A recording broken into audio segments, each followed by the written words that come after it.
morning, everyone. My name is Army. I am your friendly neighborhood Filipina eschatologist. Today, I'm going to talk about chapter 6 of the Book of Enoch, which is about the Watchers. But before I go into it, I just want to remind people out there who are trying to negate the lost books of the Bible, which deleted from the Bible that we know now. The Ethiopian Bible has all the complete scriptures of what was preserved in those days. Included in that is the Book of Enoch. And in the Book of Enoch, he was the first cosmic scribe that was asked by God to write the history down, because God knew along the way through history, all the way down to when Jesus resurrects from the dead and goes back up to heaven, that there will be people that were going to destroy all of these scriptures. Now, imagine if the scripture was only written by Enoch, and then throughout the years that was destroyed. Imagine what we wouldn't know at all right now. So God made sure, he's really smart. I mean, that's my God, right? He made sure that along the way he would be ordaining people to write about the history over again, once again, just like Enoch.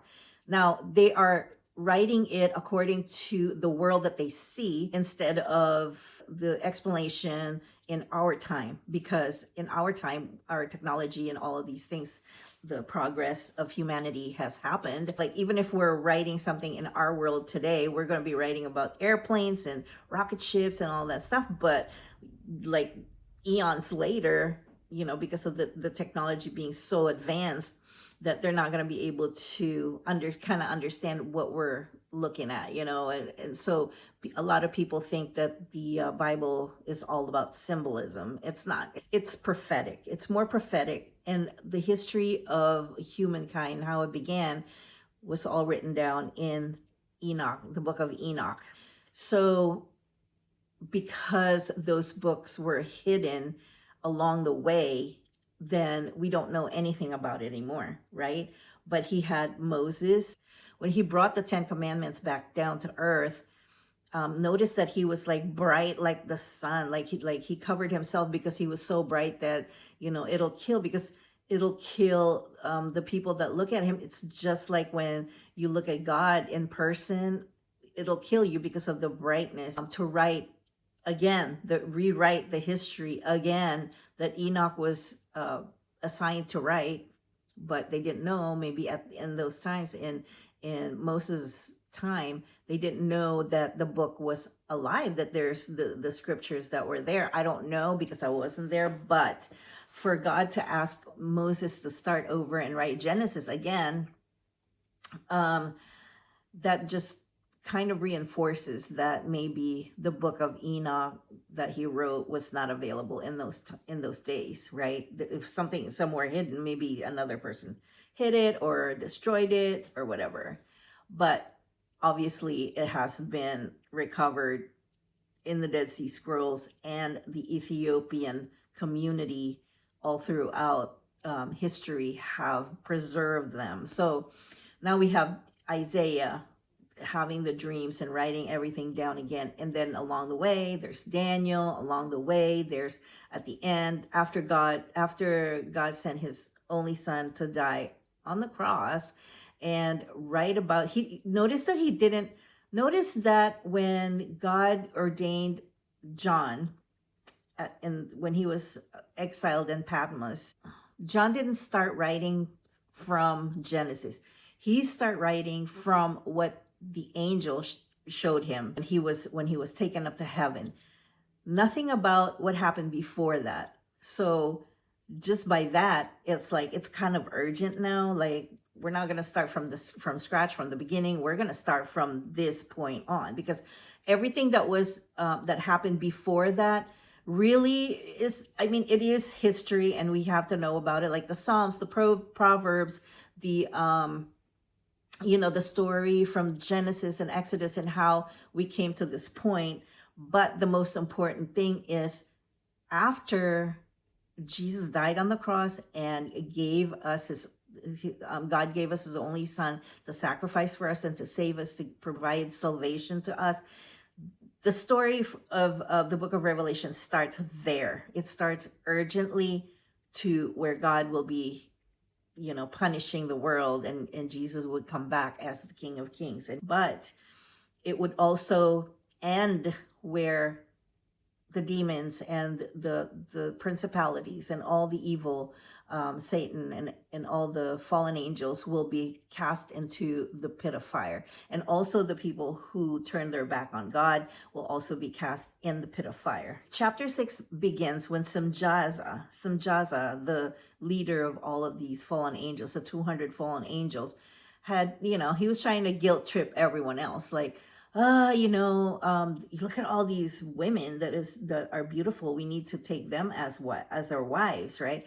But I don't know, because maybe I'm gonna be the only one that's going to be held accountable for this. When I say let's go and the plan is in place, nobody will come. Everybody will just back out and chicken out.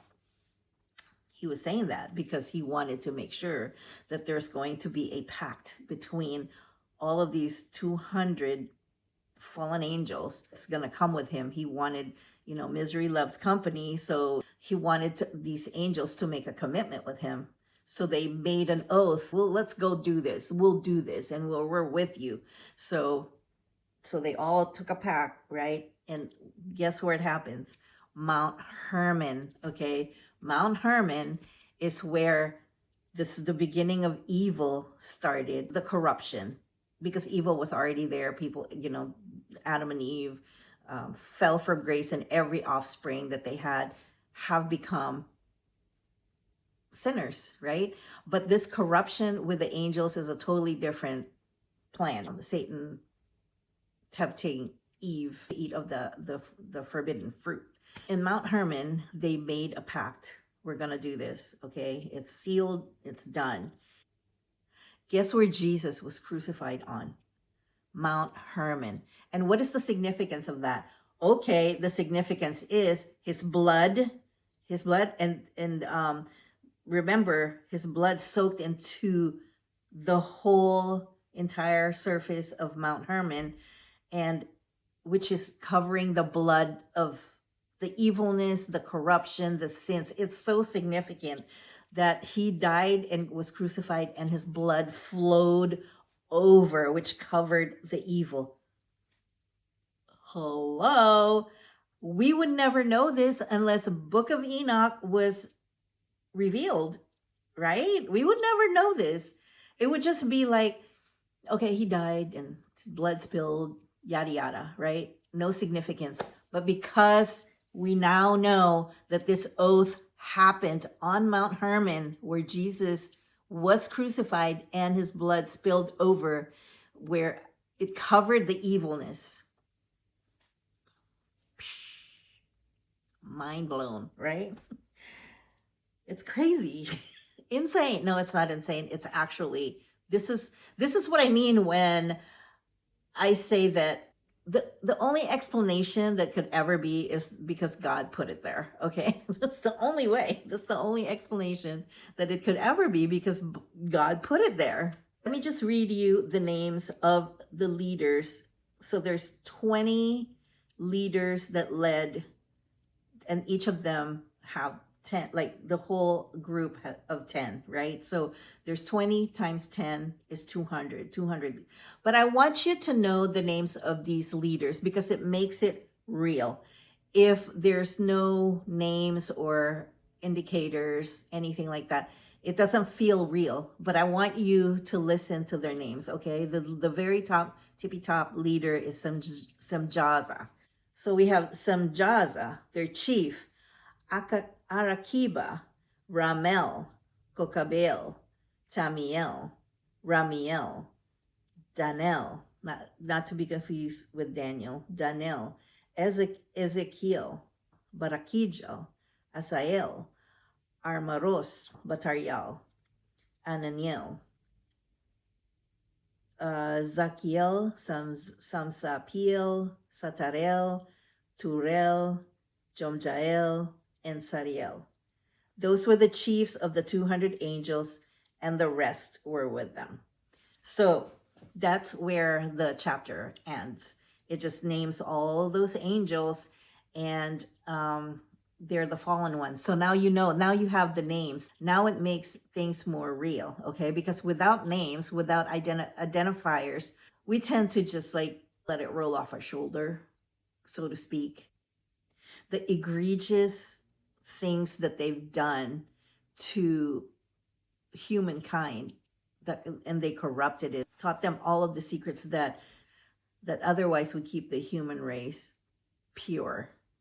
Okay, they corrupted it. What started as desire became transgression against God. These guys were not even tempted. It was deliberate. Like, they weren't tempted. What the women knew before that, they didn't know that they could tempt the angels. So the transgression started with them. Their descent to Mount Hermon is not just physical, but also moral and cosmic. And the number 200 is not random. It is it's a completion, kind of like 200 is like an even number. It echoes fullness and organized defection. Like 200 is like even number, not random at all. When I was talking about Mount Hermon, in those days when they came down, it became cursed. That area became cursed. And again, for Jesus to be crucified, it and the blood, it's just like we're cursed now, because those women, after they had offsprings of giants in those days, they were cursed. Everybody was cursed. And actually, the women that had mated with these angels, they became mermaids. They're not pretty mermaids like we see them depicted today. They became so ugly. They became, because that was the curse of God against them, that when the angels lusted after them, they were so beautiful, right? But because of that curse, they became really ugly, and they became mermaids, and they was cast down in the water, and they still haunt people to this day. I believe in it. I believe in it because when I was on a cruise and I was looking at the waters, it looked really dangerous and beautiful, but yet dangerous and deathly, if you will. I mean, that's just the feeling that I got when I was looking down there from the ship. Like, I don't ever want to fall into that water. It's very scary.